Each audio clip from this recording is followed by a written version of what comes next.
अल्हम्दुलिल्लाहि रब्बिल आलमीन वस्सलातु वस्सलामु अला खातमिन नबिय्यीन अम्मा बअद फ़अऊज़ु बिल्लाहि मिनश शैतानिर रजीम बिस्मिल्लाहिर रहमानिर रहीम। सिक्का मोहब्बत से दुरूद शरीफ पढ़ा है।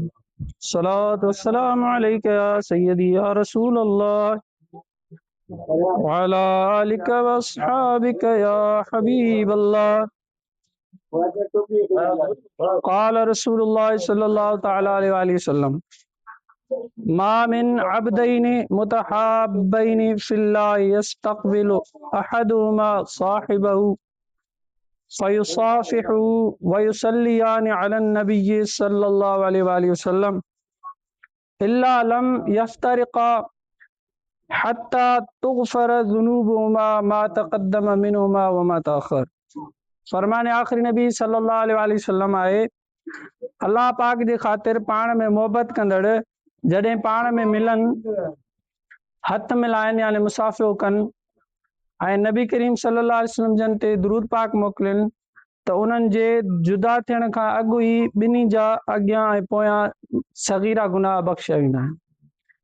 सगीरा गुनाह यानी नंढा गुनाह, वॾनि गुनाहनि जे लाइ वरी सची तौबा करणी पवंदी आहे। क़ाल अल्लाहु तबारक व तआला फ़िल क़ुरानिल करीम लन यनालल्लाह लुहूमुहा वला दिमाउहा वलाकिन यनालुहु तक़वा मिनकुम सदक़ल्लाहुल अज़ीम व सदक़ रसूलुहुन नबियुल करीम सल्लल्लाहु अलैहि वसल्लम। सिपारो 17 सूरतुल हज आयत नंबर 67। तर्जुमो अल्लाह वटि हरगिज़ न उन्हनि जा गोश्त पचनि था ऐं न उन्हनि जो रतु, अलबत्ता तव्हां जे तरफ़ां परहेज़गारी उन जी बारगाह ताईं पहुचंदी आहे। प्यारा इस्लामी भाइरो, अल्हम्दुलिल्लाह अॼु यौमुन नहर यानी क़ुर्बानी जो ॾींहुं आहे। ही ज़ुल हज जो अशरो यानी ज़ुल हज जा शुरूआती 10 ॾींहं जेकी निहायत ई फ़ज़ीलत वारा आहिनि, उन अशरे जो आख़िरी ॾींहुं आहे। हदीस पाक मूजिब ज़ुल हज जे 10 ॾींहंनि में हिकु नेकी जो सवाब 700 भेरा या उन खां बि वधीक ॾिनो वेंदो आहे। अॼु ॼण नेकियुनि जे हिन मौसम बहार जो आख़िरी ॾींहुं आहे, तंहिं करे जेतिरियूं थी सघनि अॼु नेकियूं कयूं वञनि। वधि खां वधि अल्लाह पाक जो ज़िक्र कयो, दुरूद पाक पढ़ो, 5 ई निमाज़ूं बाजमायत अदा कयो। अॼु ख़ासि तौर ते सदक़े ऐं ख़ैरात जो ॾींहुं आहे। क़ुर्बानी करणी आहे, क़ुर्बानी जो गोश्त ग़रीबनि ताईं पहुचायो। महिमाननि जी अच वञ हूंदी आहे, सुठियुनि नियतुनि सां महिमान नवाज़ी कयो। सिलाए रहमी जो ॾींहुं आहे, पंहिंजनि अज़ीज़नि ऐं मिटनि माइटनि ताईं क़ुर्बानी जो गोश्त पहुचायो। सुठियुनि नियतुनि सां माइटनि खे फ़ोन करे ईद मुबारक चओ ऐं संदन हाल अहवाल पुछो। मतिलब त कोशिश करे अॼु वधि खां वधि नेकियूं करे वठो। हदीस पाक जे मशहूर किताबनि तिरमिज़ी ऐं इब्न माजा में मुसलमाननि जी प्यारी अमड़ हज़रत बीबी आयशा सिद्दीक़ा तय्यबा ताहिरा रज़ी अल्लाह तआला अन्हा खां रिवायत आहे त अल्लाह पाक जे आख़िरी नबी रसूल हाशिमी सल्लल्लाहु तआला अलैहि वसल्लम फरमायो, यौमुन नहर यानी क़ुर्बानी जे ॾींहुं इंसान जे अमलनि में अल्लाह पाक वटि सभ खां वधीक पसंदीदा अमल क़ुर्बानी जे जानवर जो रतु वाइणु आहे। बेशक क़ुर्बानी क़यामत जे ॾींहुं पंहिंजे सिंगनि, वारनि ऐं खुरनि समेत आंदी वेंदी ऐं बेशक क़ुर्बानी जे जानवर जो रतु ज़मीन ते किरण खां अॻु ई अल्लाह पाक जी बारगाह में बुलंद मक़ाम ते पहुची वेंदो आहे। दुरूद शरीफ पढ़ियो सल्लल्लाहु तआला अला मुहम्मद व आलिहि वसहबिहि वसल्लम। तारा इस्लामी भाइरो, अॼु इंशाअल्लाहुल करीम लखें लख मुसलमान क़ुर्बानी जी शहादत हासिल कंदा। अल्लाह पाक सभिनी जी क़ुर्बानी पंहिंजी पाक बारगाह में क़बूल फरमाए। हीअ ॻाल्हि ज़हन में विहारे छॾियो त क़ुर्बानी जी क़बूलियत में सभ खां वधीक जंहिं शइ जी अहमियत आहे उहा आहे दिल जी कैफ़ियत। अल्लाह पाक क़ुरान मजीद में इरशाद फरमाए थो, लन वला दिमाउहा वलाकिन यनालुहु तक़वा मिनकुम। ऐं अल्लाह वटि हरगिज़ न उन्हनि जा गोश्त पचनि था ऐं न उन्हनि जो रतु, अलबत्ता तव्हां जे तरफ़ां परहेज़गारी उन जी बारगाह ताईं पहुचंदी आहे। तफ़सीर सिरातुल जिनान में इन आयत जे तहत लिखियल आहे त ज़माने जाहिलियत में गैर मुस्लिम पंहिंजे कुर्बानीनि जे रत सां काबतुल्लाह जे भितियुनि खे आलूदा कंदा हुआ ऐं सम्झंदा हुआ ईअं करण सां असांखे अलाह पाक जो कुर्ब मिलंदो। पोइ जॾहिं इस्लाम जो नूर चमकियो, सहाबा किराम रज़ी अल्लाह ताला अन्हुम हज कयो ऐं कुर्बानियूं पेश कयूं, त उन्हनि जी तालीम लाइ हीअ आयत करीमा नाज़िल थी ऐं ॿुधायो वियो त अलाह पाक जी बारगाह में न कुर्बानी जो गोश्त पहुचंदो आहे ऐं न रत बारगाह इलाही में पहुचंदो आहे। हा, तव्हांजे तरफ़ां तक़वा ऐं परहेज़गारी अलाह पाक जी बारगाह में पहुचंदी आहे ऐं कुर्बानी कंदड़ सिर्फ़ सुठी नियत, इख़लास ऐं तक़वा जे शर्तनि ते अमल करे ई अलाह पाक खे राज़ी करे सघे थो। शेख अबू तालिब मक्की रहमतुल्लाह अलैह इन आयत करीमा जी जेका वज़ाहत फरमाई, उन जे मफ़हूम खे थोरो खोले बयान कयां त मतिलबु ही थींदो त अलाह पाक फरमाए रहियो आहे, ए मुंहिंजा बानो, तव्हां घरां निकिता, माण्हू तव्हांखे ॾिसी रहिया हुआ, तव्हां माल जी पिड़ी पता, माण्हू तव्हांखे ॾिसी रहिया हुआ, तव्हां जानवर ख़रीद कयो, माण्हू तव्हांखे ॾिसी रहिया हुआ, तव्हां जानवर घर आंदो, माण्हू तव्हांखे ॾिसी रहिया हुआ, तव्हां जानवर जी सार संभाल कई, माण्हू तव्हांखे ॾिसी रहिया हुआ, तव्हां जानवर खे मुंहिंजे नाले ते ज़िबे कयो, माण्हू तव्हांखे ॾिसी रहिया हुआ, तव्हां जानवर जो गोश्त पाण बि पचाए खाधो ऐं माण्हुनि में बि विराए छॾियो, माण्हू तव्हांखे ॾिसी रहिया हुआ। मतिलबु त जानवर ख़रीद करण खां वठी उनखे कुर्बान करे गोश्त खाइण ऐं विराइण ताईं तुंहिंजा सभु अमल ॿियनि जे साम्हूं हुआ, पर हिन सॼे वक़्त में हिकु शइ हुई जेका सिर्फ़ मुंहिंजे ऐं तुंहिंजे विच में हुई ऐं उहा आहे तव्हांजे दिलि जी कैफ़ियत। बसि तव्हांजे अमल जी क़बूलियत जो फ़ैसिलो हिन ई दिली कैफ़ियत ते कयो वेंदो। उहो ॾिठो वेंदो त तव्हांजी दिलि में तक़वा हुई या न हुई। अलाह पाक वटि जेको क़बूल आहे उहा ई दिलि जी तक़वा आहे। ए आशिकान रसूल, हाणे असां पाण गौर कयूं, जॾहिं असां जानवर ख़रीद करण वियासीं त दिलि में नियत कहिड़ी हुई? छा जानवर ख़रीद कंदे दिलि में ख़्यालु हुयो त माण्हू छा चवंदा, या उहो जज़्बो हुयो त रब जे नाले ते बहितर खां बहितर जानवर कुर्बान कंदुसि? जॾहिं जानवर वठी पाड़े में पहुतासीं ऐं माण्हुनि ॾिसी वाह वाह कई हुई, उन वक़्तु दिलि जी कैफ़ियत कहिड़ी हुई? जॾहिं दोस्तनि पाड़ेसिरनि पुछियो त जानवर केतिरे जो आयो, तॾहिं दिलि जी कैफ़ियत कहिड़ी हुई? जॾहिं ॿियनि जा जानवर ॾिसी पंहिंजे ऐं ॿियनि जानवरनि जो मुआज़नो यानी भेट करे रहिया हुआसीं, तॾहिं दिलि जी कैफ़ियत कहिड़ी हुई? मतिलबु त असांजी कुर्बानीअ में गोश्त उहो आहे जेको असां खाईंदासीं या माण्हुनि में विरायो वेंदो। रत खे मिटी चुसे वेंदी, खल कंहिं मदरसे वग़ैरह खे पेश कई वेंदी, पर हिकु शइ बाक़ी बचंदी, असांजे दिलि जो इख़लास, असांजे दिलि जी तक़वा, असांजे दिलि में मौजूदु फ़रमान बरदारी जो जज़्बो, असांजे दिलि में मौजूदु पंहिंजे रब जी मोहबत।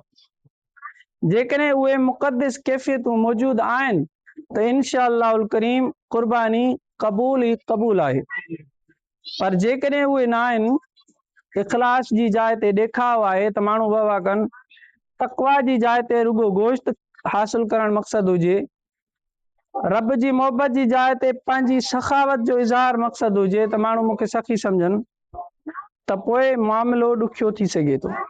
उन करे अॼु जॾहिं असां कुर्बानी कंदासीं, उन वक़्तु दिलनि जी कैफ़ियत खे दुरुस्त रखूं। क़ुरान करीम ऐं अहादीस करीमा में असांखे अहिड़ियूं कैफ़ियतूं ॿुधायूं वियूं आहिनि जेकी कुर्बानी कंदे वक़्तु उन्हनि कैफ़ियतुनि खे दिलि में रखणु तमामु ज़रूरी आहिनि। पहिरीं कैफ़ियत आहे ख़ुशदिली। अलाह पाक जे आख़िरी नबी सल्लल्लाहु ताला अलैहि वसल्लम फरमायो, हिकिड़ी ॻाल्हि यादि रखो, जॾहिं बि नबी करीम सल्लल्लाहु अलैहि वसल्लम जो ज़िक्र थिए त दुरूद पढ़ी वठंदा कयो, सल्लल्लाहु अलैहि वसल्लम पढ़ी वठंदा कयो, इहो दुरूद आहे। प्यारे नबी करीम सल्लल्लाहु अलैहि वसल्लम फरमायो, कुर्बानी जो रत ज़मीन ते किरण खां अॻु अलाह पाक वटि क़बूल थी वेंदो आहे। अतीबु बिहा नफ़्सन, तंहिं करे ख़ुशि दिलीअ सां क़ुर्बानी कंदा कयो। प्यारा इस्लामी भाइरो, क़ुर्बानी कंदे असांखे पंहिंजी दिलि में जेकी कैफ़ियतूं रखणियूं आहिनि उन्हनि मां पहिरीं कैफ़ियत ख़ुशी आहे। कुझु माण्हुनि जी कैफ़ियत अहिड़ी हूंदी आहे जो क़ुर्बानी करणी त न हुई, पर जीअं त साहिब निसाब हुआसीं ऐं क़ुर्बानी वाजिब थी वई हुई, तंहिं करे करणी पइजी वई। अॼु जे दौर में उहो बि गनीमत आहे त हलो अलाह जो हुकुम त मञियो वियो, मालिक निसाब थी वियासीं, क़ुर्बानी वाजिब थी वई हुई, त अल्हम्दुलिल्लाह वाजिब त करे रहिया आहियूं, हीअ बि वॾी ॻाल्हि आहे। पर हदीस पाक में असांखे उन खां अॻिते जो सबक़ ॾिनो वियो आहे त क़ुर्बानी करे रहिया आहियूं त मजबूरन न, बल्कि ख़ुशी ख़ुशी कयूं। जॾहिं क़ुर्बानी करे रहिया हुजूं त दिलि में ख़ुशी हुजणु घुरिजे त अल्हम्दुलिल्लाह अॼु मां पंहिंजे रब जी रज़ा लाइ क़ुर्बानी करे रहियो आहियां। रिवायतुनि में अचे थो त जॾहिं हज़रत इब्राहिम अलैहिस्सलाम पंहिंजे साहिबज़ादे खे मिना में वठी विया ऐं खेसि पंहिंजो ख्वाब ॿुधायो, इरशाद फरमायो, या बुनय्य इन्नी अरा फिल मनामि अन्नी अज़बहुक फंज़ुर माज़ा तरा। ए मुंहिंजा पुट, मूं ख्वाब में ॾिठो त मां तोखे ज़िबे करे रहियो आहियां, हाणे तूं ॾस त तुंहिंजी छा राय आहे। किताबनि में लिखियल आहे त जॾहिं हज़रत इब्राहिम अलैहिस्सलाम ईअं फरमाए रहिया हुआ त उन वक़्तु शहज़ादे जो चेहरो चमकण लॻो ऐं जिस्म ते ॾकणी तारी थी वई। हज़रत इब्राहिम अलैहिस्सलाम पुछियो, पुट छा ॻाल्हि आहे, चेहरे ते हीअ चमक छाजी आहे, जिस्म ते ही ॾकणी छो आहे। हाणे शहज़ादे जो जवाब ॿुधो। अर्ज़ कयाऊं, बाबा साईं, मां क़ुर्बान थींदुसि त पंहिंजे रब जे हुज़ूर हाज़िर थी वेंदुसि, हिन फ़ानी दुनिया खां जुदा थी जन्नत में पहुची वेंदुसि। अल्लाह पाक मुंहिंजे बारे में ही हुकुम उन करे ॾिनो आहे जो हू रब करीम मूंखां राज़ी आहे। बेशक रब वटि जेकी नेमतूं तयार आहिनि उहे हिन दुनिया ऐं जेको कुझु हिन दुनिया में आहे उन्हनि सभिनी खां बहितर आहिनि। बस उन ख़ुशीअ मां चेहरो चिमकी रहियो आहे। पर इस्लामी भाइरो, हीअ आहे मुबारक कैफ़ियत जेका हज़रत इस्माइल अलैहिस्सलाम जी मुक़द्दस दिल ते तारी हुई। क़ुर्बानी वक़्तु संदन चेहरो ख़ुशीअ विचां चमकी रहियो हो। कहिड़ी ॻाल्हि जी ख़ुशी त अॼु मां पंहिंजे रब जे नाले ते क़ुर्बान कयो पियो वञा। सुभान अल्लाह। हिन कैफ़ियत जी पैरवी असांखे करणी आहे। क़ुर्बानी मजबूरीअ मां न, बल्कि दिल जी ख़ुशीअ मां कयूं। दिल झूमंदी हुजे, काश अल्लाह पाक जी मोहबत दिल में जोश आणंदी हुजे, दिल ई दिल में उहो जज़्बो उभरी रहियो हुजे त अल्लाह हुकुम ॾिनो त मां जानवर रब जे नाले क़ुर्बान करे रहियो आहियां। जेकॾहिं हुकुम थिए हा त पंहिंजी जान क़ुर्बान करण खां बि कॾहिं पोइते न हटां हा। दिल में हिकु हसरत हुजे, दिल में हलचल हुजे त केतिरो खुश नसीब जानवर आहे जेको पंहिंजे रब जे नाले क़ुर्बान थी रहियो आहे। काश मां बि पंहिंजे रब जे नाले ते पंहिंजो सभु कुझु क़ुर्बान करे छॾियां। शेख अहमद बिन यहया दमिश्की रहमतुल्लाह अलैह हिकु नेक बुज़ुर्ग थी गुज़रिया आहिनि। दमिश्क जा रहवासी हुआ। हिकु ॾींहुं पंहिंजे घर में वालिदैन सां गॾु वेठा हुआ ऐं खेनि क़ुरान करीम पढ़ी ॿुधाए रहिया हुआ। तिलावत जे दौरान हज़रत इस्माइल अलैहिस्सलाम जो वाक़ियो आयो, जंहिंमें क़ुरान करीम ॿुधायो त कीअं हज़रत इब्राहिम अलैहिस्सलाम पुट जी क़ुर्बानी लाइ तैयार थी विया ऐं कीअं हज़रत इस्माइल अलैहिस्सलाम ख़ुशि दिलीअ सां पाण खे पेश कयो। जॾहिं उहो वाक़ियो ॿुधाऊं त संदसि अमड़ जी दिलि में जोश आयो। फरमायूं, पुट अहमद, मुंहिंजो सिर्फ़ु हिकु ई पुटु आहे, मां तोखे रब जे नाले ते वक़ुफ़ कयां थी, वञ अल्लाह पाक जी इबादत कर। शेख अहमद रहमतुल्लाह अलैह फरमाइनि था, मां घरां निकितुसि, मक्के शरीफ पहुतुसि ऐं काबतुल्लाह जे वेझो रही इबादत में मशगूल रहियुसि। काफ़ी अरसे खां बाद वालिदैन जी यादि आई त मां घर मोटी आयुसि। दर खड़कायमि त अंदरां अमड़ जो आवाज़ आयो, केरु आहे? मूं चयो तव्हांजो पुटु अहमद अमड़ दर ई न खोलियो ऐं अंदरां ई चयो मुंहिंजो हिकु ई पुटु हो जेको मूं अलाह जे नाले वक़ुफ़ करे छॾियो आहे। पुट वञ अलाह जी इबादत कर, दीन जी ख़िदमत कर, हाणे क़यामत जे ॾींहुं मुलाक़ात थींदी। अल्लाह अल्लाह। ख़ैर प्यारा इस्लामी भाइरो, जॾहिं असां क़ुर्बानी करे रहिया हुजूं त दिलि में ख़ुशी जी कैफ़ियत हुजे, ईसार ऐं जान निसारी जो जज़्बो दिलि में हुजे। ही जज़्बो ई आहे जेको इंशा अल्लाहुल करीम अल्लाह जी बारगाह में क़बूल थींदो। इहा पहिरीं कैफ़ियत हुई ख़ुशीअ वारी त माण्हू ख़ुशि दिलीअ सां क़ुर्बानी करे, ऐं ॿी कैफ़ियत आहे इख़लास वारी, सचाई वारी। क़ुर्बानी वक़्तु ॿी कैफ़ियत जेका असांजे दिलि में हुजणु घुरिजे उहो आहे इख़लास।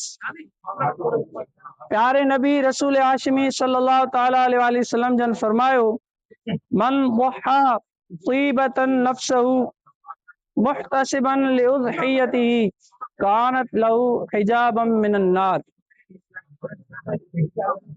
जंहिं ख़ुशि दिलीअ सां ऐं ख़ालिस अल्लाह पाक जी रज़ा लाइ क़ुर्बानी कई, उन जी उहा क़ुर्बानी उन लाइ जहन्नम खां रुकावट याने ढाल बणिजी वेंदी। सुभान अल्लाह। हिते ॾिसो, जंहिं कैफ़ियत ॾांहुं असांजो ध्यानु छिकायो पियो वञे उहा आहे मुहतसिबन, याने ख़ालिस अल्लाह जी रज़ा मक़सूद हुजे, उन खां सवाइ असां कुझु बि न चाहींदा हुजूं, न दुनिया जी शोहरत, न पंहिंजी वाह वाह, न का तारीफ़, न ख़ुदि पसंदी, कुझु बि न। बस हिकु ई मक़सदु हुजे त मां क़ुर्बानी करे रहियो आहियां, काश उन जे सदके मूंखे रब जी रज़ा नसीब थी वञे। अल्लाह पाक जे नबी हज़रत इब्राहिम अलैहिस्सलाम जन जी याद में असां क़ुर्बानियूं कंदा आहियूं। रिवायतुनि में आहे, जॾहिं हज़रत इब्राहिम अलैहिस्सलाम पुट खे क़ुर्बानी लाइ लेटायो, संदसि हथ ॿधी छॾिया, पोइ संदसि मथे वटि वेही रहिया, छुरी संदसि ॻीचीअ ते रखियऊं, पोइ चयऊं, इलाही लकल हम्द फिद्दारिल बाक़ी रज़क़तनिल वलद अला किबर सिन्नी सब तलैतनी बिहादल बलाए।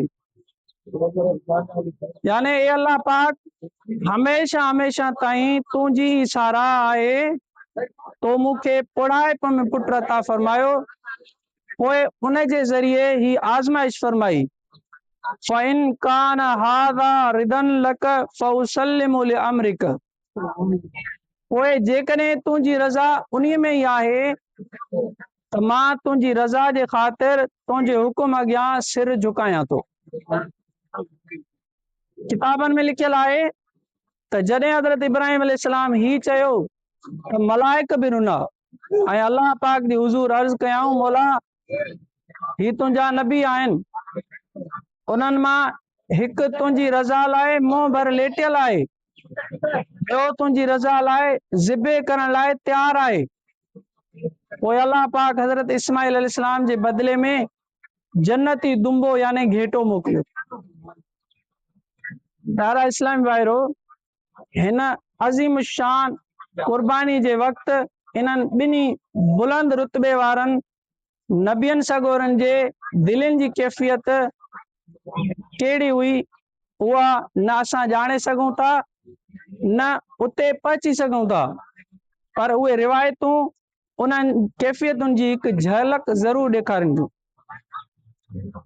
हज़रत इब्राहिम अलैहिस्सलाम जॾहिं क़ुर्बानी करे रहिया हुआ ऐं हज़रत इस्माइल अलैहिस्सलाम जॾहिं क़ुर्बान थियण जे लाइ तयारु हुआ, उन्हनि ॿिन्ही जे पेश नज़र न दुनिया हुई, पंहिंजी वाह वाह बि न हुई, पंहिंजो मक़ाम, पंहिंजो मर्तबो, पंहिंजी तारीफ़, कुझु बि मक़सदु न हुयो।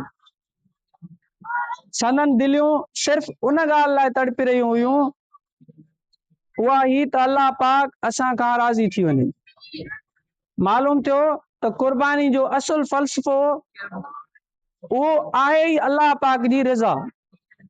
तंहिं करे जॾहिं असां कुर्बानी कयूं त दिल में इख़लास हुजे, ख़ुदा परस्ती हुजे, असांजे अॻियां पंहिंजूं तारीफ़ूं न हुजनि, न वाह वाह हुजे, न ॾेखा हुजे, होॾां जानवर जी ॻिचीअ ते छुरी हली रही हुजे ऐं हेॾां असां रब जी रज़ा लाइ तड़पंदा हुजूं,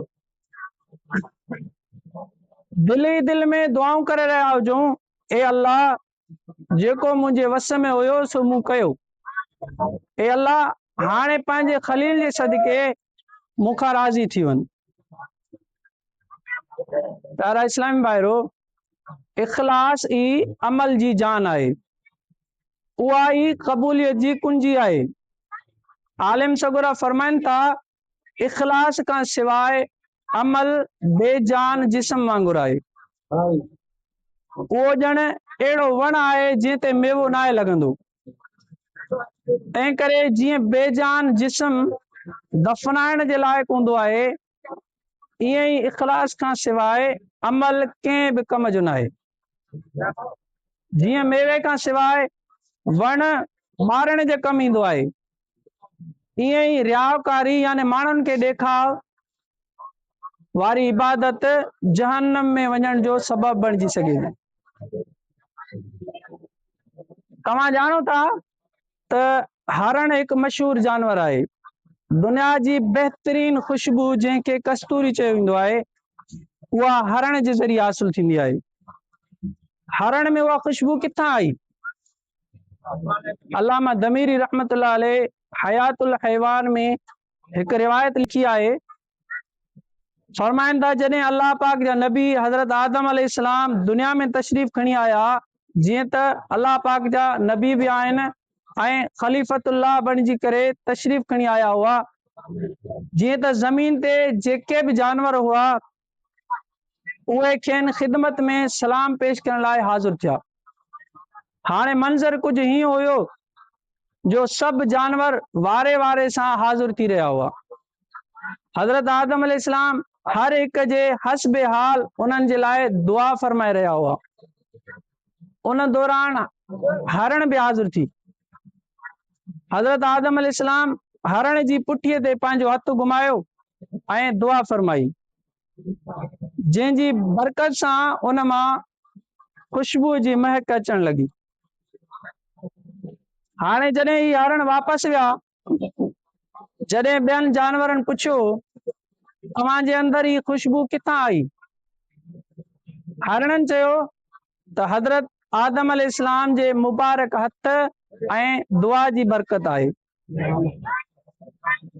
हाणे ॿिया जेके जानवर हुया उन्हनि ख़ुशबू जी लालच में हज़रत आदम अलैहिस्सलाम जी ख़िदमत में हाज़िर थिया, ख़ुशबू जी लालच त असांखे बि ख़ुशबू मिले। हज़रत आदम अलैहिस्सलाम उन्हनि जे हक़ में बि दुआ फरमाई ऐं उन्हनि जी पुठीअ ते बि हथु घुमायो, पर उन्हनि मां ख़ुशबू न आई। वापसि आया, हरणनि खां पुछियाऊं त उहो छो थियो। हरणनि खे ॿुधायऊं त हज़रत आदम अलैहिस्सलाम असांजी पुठीअ ते बि हथु फेरियो, असांजे लाइ बि दुआ फरमाई, पर असांजे अंदरि त ख़ुशबू न आई। हरणनि चयो असां सिर्फ़ ऐं सिर्फ़ अल्लाह पाक जी रज़ा ख़ातिर हज़रत आदम अलैहिस्सलाम जी ताज़ीम करण जे लाइ हाज़िर थिया हुआसीं, असां में का लालच ई न हुई, असां अल्लाह जे नबी जी ताज़ीम लाइ हाज़िर थियासीं। पर तव्हांजी नियत संदन ताज़ीम जी न बल्कि सिर्फ़ ख़ुशबू हासिल करण जी हुई, उन करे तव्हांखे उहे बरकतूं न मिली सघियूं जेकी असांखे नसीब थी वयूं। अल्लाह अल्लाह, छा शान आहे। इन मां साबित थिए थो त नियत माण्हू जी जेका आहे उहा वॾी अहमियत रखे थी। त माण्हू जेको बि अमल करे उन में नियत इहा हुजे त पंहिंजो रब राज़ी करणो आहे। आलिम सगुरा फरमाइनि था त नेक अमल टिनि शयुनि सां बणिबो आहे। पहिरियों बानो ही ॼाणे त हिन अमल जी तौफ़ीक़ अल्लाह अता कई आहे। हिन सां ख़ुदि पसंदी ख़तम थी वेंदी आहे। हिकिड़ो माण्हू चए मां नेक आहियां, पर जेकॾहिं हुनखे इहो ख़्यालु विहारींदो ज़हन में त अलाह जी तौफ़ीक़ सां थियो आहे, त पोइ हुनखे पंहिंजी जेका ख़ुदि पसंदी आहे उहा ख़तम थी वेंदी। नंबर 2, बानो पंहिंजे अमल मां सिर्फ़ु अलाह जी रज़ा चाहे, इरादो इहो हुजे त अलाह खे राज़ी करणो आहे। इन सां वरी रियाकारी ऐं वाह वाह जी आफ़त खां बची वेंदो, छो जो उनखे माण्हुनि जे लाइ त करणो न आहे, अलाह जे लाइ करणो आहे। त उहा नियत जेका रखंदो, उहा नियत उनखे वाह वाह ऐं ॾेखार जी पसंदि खां पाण खे महफ़ूज़ रखंदी। नंबर 3, बानो पंहिंजे अमल जो सवाब मौत खां पोइ ई माणणु चाहे, हिन सां मख़लूक जे तरफ़ लालच ख़तम थी वेंदी आहे। माण्हू इहा लालच न रखंदो त मां नेक आहियां, ही नेकियूं कयूं, हाणे माण्हुनि जे तरफ़ां मूंखे बदिलो न मिलियो आहे, इहो हुनखे दिलि में रखणो ई न आहे। हुनखे बदिलो अलाह जे तरफ़ां मिलंदो ऐं आख़िरत में हुनखे बदिले जी उमेद हुजे। मतिलब त जॾहिं असां क़ुर्बानी करे रहिया हुजूं त दिलि में इख़लास हुजे, रिज़ाए इलाही ते नज़र हुजे, उन कैफ़ियत सां क़ुर्बानी कंदासीं त इंशाअल्लाह करीम दुनिया में बि बरकत मिलंदी ऐं आख़िरत में बि कामयाबी नसीब थी वेंदी। हिक ॿी प्यारी कैफ़ियत जेका क़ुर्बानी वक़्तु दिलि में हुजणु घुरिजे, उहा आहे रहम दिली। इमाम शहरानी रहमतुल्लाह अलैह फरमाइनि था, अदब ही आहे त जॾहिं असां जानवर ज़िबे करे रहिया हुजूं, उन वक़्तु बि दिलि में नरमी हुजे, याने अलाह जे हुकुम ते अमल कंदे असां जानवर खे ज़िबे त कयूं, पर उन जी सूरत हीअ हूंदी त जॾहिं असां जानवर जी गिचीअ ते छुरी हलाए रहिया हुजूं, उन वक़्तु बि दिलि में रहम हुजे, उन वक़्तु बि असांजी दिलि में नरमी हुजे। हीअं चई सघो था त बानो अलाह पाक जे हुकुम ते अमल कंदे जॾहिं जानवर जे गले ते छुरी हलाए रहियो आहे, उन वक़्तु बि रहम दिली जे सबब खां उन्हनि जे दिलि जी धड़कन तेज़ थी वञे, अखियुनि में लुड़क अची वञनि, ईअं दिलि में नरमी ऐं रहम जूं कैफ़ियतूं रखी करे जानवर ज़िबे कयो वञे। हिकु भेरो हिकु सहाबी रदी अल्लाह ताला अन्हु बारगाह रिसालत में अर्ज़ कयो, या रसूल अल्लाह सल्लल्लाहु अलैहि वसल्लम, मां बकरी ज़िबे कंदो आहियां त मूंखे उन ते रहम अची रहियो हूंदो आहे। रहमत आलम सल्लल्लाहु अलैहि वसल्लम जन फरमायो, जेकॾहिं तूं बकरीअ ते रहम करीं थो त अल्लाह पाक तो ते रहम फरमाईंदो। असां वटि त वरी मामिलो ई उबतड़ आहे, माण्हू क़ुर्बानी वक़्तु जानवर जो तमाशो ॾिसी रहिया हूंदा आहिनि। कुझु नादान त जानवर खे तड़पंदो ॾिसी ख़ुशियूं कंदा आहिनि, ताड़ियूं वॼाईंदा आहिनि, बल्कि अॼुकल्ह त इंटरनेट ऐं सोशल मीडिया जो दौर आहे, माण्हू वेचारा वीडियोज़ ठाहे वायरल कंदा आहिनि त जानवर तड़पे थो। अल्लाह साईं असांखे हिदायत नसीब फरमाए, इहो तमाशो ॾिसण जो वक़्तु न आहे हूंदो, बल्कि रहम दिली सबब लुड़क वाइण जो वक़्तु हूंदो आहे। उन जानवर जी ख़ुशनसीबी आहे जो उहो अल्लाह पाक जे नाले ते क़ुर्बान थी रहियो आहे, उन जी ख़ुशकिस्मती ते रश्क करण जो वक़्तु हूंदो आहे। प्यारा इस्लामी भाइरो, उहे मुक़द्दिस ऐं मुबारक कैफ़ियतूं आहिनि जेकी क़ुर्बानी जे वक़्तु दिलि में हुजणु घुरिजनि। अल्लाह पाक जे हुकुम ते अमल करे रहिया आहियूं, हिन ॻाल्हि जी ख़ुशी हुजे, इख़लास जो जज़्बो मौजूद हुजे, जानवर लाइ रहम दिली जो जज़्बो असांजे अंदरि मौजूद हुजे। ही जज़्बात ऐं कैफ़ियतूं दिलि में रखी करे क़ुर्बानी कंदासीं त इंशाअल्लाह करीम क़ुर्बानी अल्लाह पाक वटि क़बूल भी थींदी ऐं उन जी बरकत सां ईमान भी मज़बूत थींदो। असां शुरू में आयत करीमा ॿुधी, लन यनालल्लाहु लुहूमुहा वला दिमाउहा वलाकिन यनालुहु तक़वा मिनकुम, ऐं अल्लाह वटि हरगिज़ न उन्हनि जा गोश्त पहुचनि था ऐं न उन्हनि जो रतु, अलबत्ता तव्हांजे तरफ़ां परहेज़गारी उन जी बारगाह ताईं पहुचंदी आहे। हीअ आयत असांखे सबक़ ॾेई रही आहे त क़ुर्बानी खे क़बूलियत लाइक़ बणाइण लाइ तक़वा जे तक़ाज़नि ते अमल ज़रूरी आहे। मिसाल तौर जेकॾहिं कंहिं कसाई वग़ैरह खां माण्हू तकबीर ॾियारे थो त उन सां मुआमिलो शरई उसूलनि जे मुताबिक़ तय कयो वञे। कसाई जी मज़दूरी पूरे वक़्त ते ॾिनी वञे जेकॾहिं मज़दूरीअ ते कंहिंखे रखियो वियो आहे। जानवरनि खे कंहिं घिटी या रस्ते वग़ैरह ते नाहे ॿधणो जंहिंसां ॿियनि खे तकलीफ़ पहुचे। अवामी रस्ते ते कुर्बानी न करणु खपे जो रस्तनि ते किचिरो वग़ैरह थी वेंदो। गंद किचिरो ओजरी आंडा इहे रस्तनि ते माण्हू न उछलाए, छो जो मुस्लमाननि जो रस्तो बंदि थींदो, तकलीफ़ थींदी कंहिंखे। शरई तक़ाज़ाऊं हिते बि माण्हू पूरियूं करे। मतिलबु त सफ़ाई सुथराई जो सही नमूने सां ख़्यालु रखिणो आहे। ऐं जेके गॾिजी करे पतियूं कंदा आहिनि त गोश्त जी विरासत बि शरई उसूलनि मुताबिक़ सही नमूने सां कई वञे। जेकॾहिं कंहिंसां तव्हां खल ॾियण जो वाइदो कयो आहे, कंहिंखे आसरो ॾिनो आहे त लवाइण ऐं नटाइण खां बग़ैर पंहिंजो वाइदो पूरो करे उनखे ॾेई छॾियो। अलाह ताला असांखे